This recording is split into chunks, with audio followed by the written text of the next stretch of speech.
तुलसी विवाह कब है? तुलसी विवाह शुभ मुहूर्त, तुलसी विवाह करने का फल, तुलसी विवाह करने का क्या नियम होता है, इससे जुड़ी जानकारी आप इस वीडियो में प्राप्त करेंगे। तो वीडियो के अंत तक बने रहिएगा। वीडियो को लाइक और कमेंट में हर हर महादेव का नारा जरूर लगाइएगा। तुलसी विवाह कार्तिक मास की शुक्ल पक्ष की द्वादशी तिथि को तुलसी विवाह किया जाता है। देव उठनी के अगले दिन द्वादशी तिथि के दिन तुलसी विवाह किया जाता है।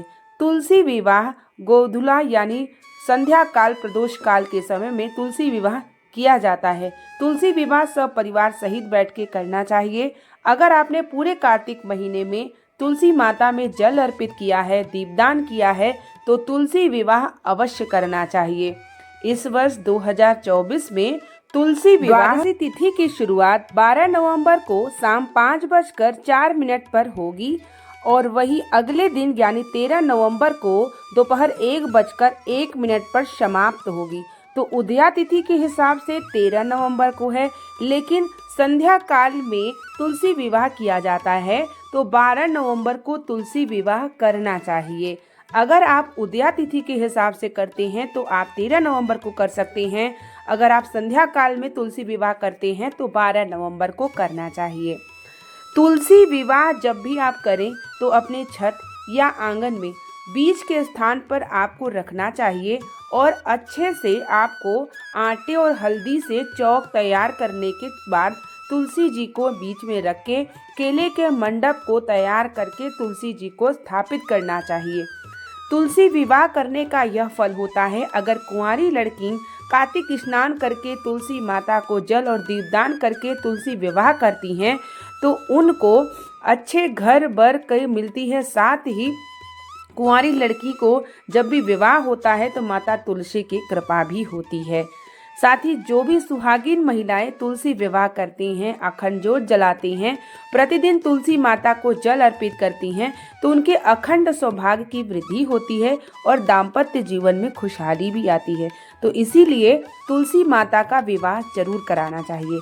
तुलसी माता का जो विवाह होता है वो शालिग्राम देवता से कराई जाती है। भगवान विष्णु के शालिग्राम अवतार से होता है।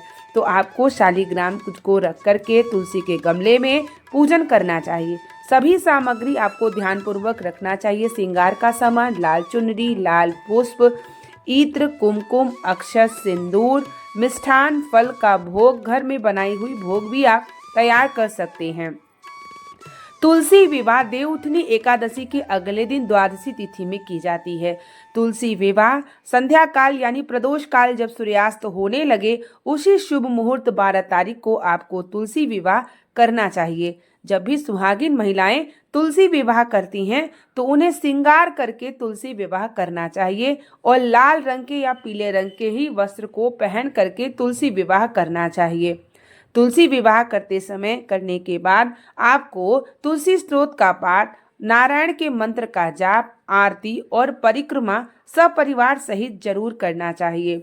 जिस दिन आपके घर में तुलसी विवाह हो उस दिन आपके घर में सात्विक भोजन बनना चाहिए। बिना लहसुन प्याज का भोजन बना करके घर के मंदिर में भी आपको भोग अर्पित करना चाहिए। जिस दिन तुलसी विवाह हो उस दिन तुलसी पत्र को आपको नहीं तोड़ना चाहिए। पहले से आपके पास तुलसी है तभी आप भोग में अर्पित करें। सुबह की पूजन आप जल अर्पित करें। शाम के समय आपको कम से कम 11 दीपदान करके तुलसी विवाह जब आप करें तो चारों तरफ आपको दीपदान जरूर करना चाहिए। तुलसी विवाह सभी को कराना चाहिए। अगर आप किसी कारणवश तुलसी विवाह नहीं कर पाते एकादशी को तो पूर्णिमा के दिन आप तुलसी विवाह कर सकते हैं विधि विधान से। मान लीजिए मासिक धर्म आ जाए या कोई कारणवश ऐसे आ जाए कि आप तुलसी विवाह एकादशी यानी द्वादशी के दिन नहीं कर पाते हैं तो आप जो है पूर्णिमा के दिन भी तुलसी विवाह कर सकते हैं। तो यह ध्यान में आप रखिएगा। तुलसी विवाह घर के आंगन या छत के बीच में आप रख करके जरूर करिएगा। अगर आंगन छत ना हो तो बालकनी हो तो वहां भी ऐसी स्थान पर रखिएगा ताकि आप परिक्रमा कर सकें। शालिग्राम देवता को आपको तुलसी के गमले के अंदर रखना चाहिए। एक जनेऊ जरूर रखिएगा और साथ ही 1 रुपए का सिक्का उसमें मौली लपेट करके उसके ऊपर आपको शालिग्राम देवता को स्थापित करना चाहिए।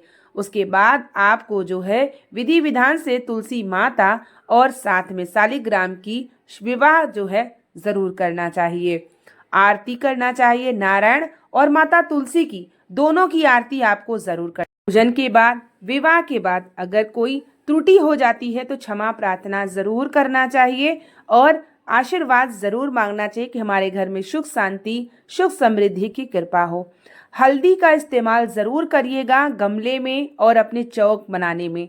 हल्दी शुभ कार्यों में सुख समृद्धि की कृपा करती है, तो हल्दी एक चुटकी आपको तुलसी के गमले में भी, शालिग्राम के ऊपर भी और साथ ही अपने चौक तैयार करेंगे वहाँ भी आपको हल्दी का इस्तेमाल ज़रूर करना है। हल्दी का इस्तेमाल करते हैं तो सुख समृद्धि की कृपा बढ़ती है, तो हल्दी का इस्तेमाल आप ज़रूर करिएगा। अगली वीडियो में मैं आपको शेयर करूंगी कि किस प्रकार से पूरी विधि से आप तुलसी पूजन विवाह करिए द्वादशी तिथि के दिन, और जो लोग पूजन न कर पाए एकादशी के दिन, द्वादशी के दिन, वो क्या करें। इससे जुड़ी जानकारी आप अगली वीडियो में प्राप्त करेंगे। तो वीडियो अगर आपके लिए हेल्पफुल होगी तो वीडियो को लाइक और कमेंट, शेयर, चैनल पे पहली बार आए हैं तो सब्सक्राइब ज़रूर करिएगा। मिलते हैं नेक्स्ट वीडियो के साथ, तब तक के लिए श्री शिवाय नमस्तुभ्यम, हर हर महादेव।